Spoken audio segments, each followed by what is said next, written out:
But it's, part of getting into a subscription business is a complete different way of sort of communicating and marketing to the consumer and driving value for that consumer.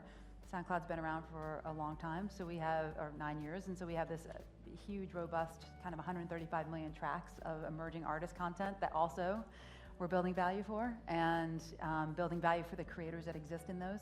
So I just feel like, between our ad revenue, our creator subscription revenue, and our consumer subscription revenue, and then building value for our creators, as well as from the consumer experience side, it's a lot, but it's exciting. You think about the amount of data that you're putting out, and like probably sitting here, I'm putting out some data right now, likely.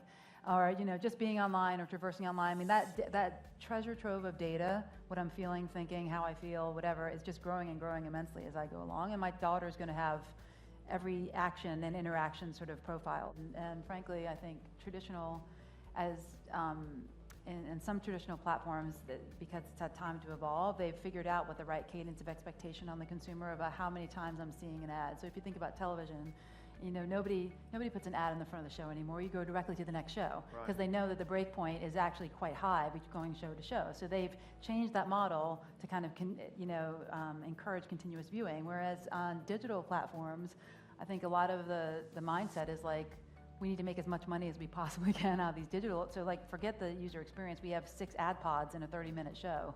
I watch my daughter with those interactions. She'll sometimes watch those ads on YouTube because she thinks they're funny. And so instead of clicking out of it in the first 10 seconds, she'll think it's really delightful in some way, and then... And she'll share it. And well, better not. She's not allowed to share yet. But she's, she'll like, this is a really great ad, and I'll notice that she'll watch the entire thing. So that's one example, but I think we just have to be more disciplined and not bludgeoning the consumer to death with ads. Right. As the expectations have really changed. And I think a few years ago, it was kind of like marketers were a little bit trying to figure out what was going to happen in digital and what was the expectation that needed to be set, and what their tried and true tactics were maybe outside of the digital realm, feeling comfortable with that, but not getting a lot of data. And now that you get this data as a treasure trove as a marketer, that's what makes you smarter and makes you more connected to your consumer. And so on the part of the publishers, it's incumbent upon us to make sure that we can deliver that. We are the disruptor.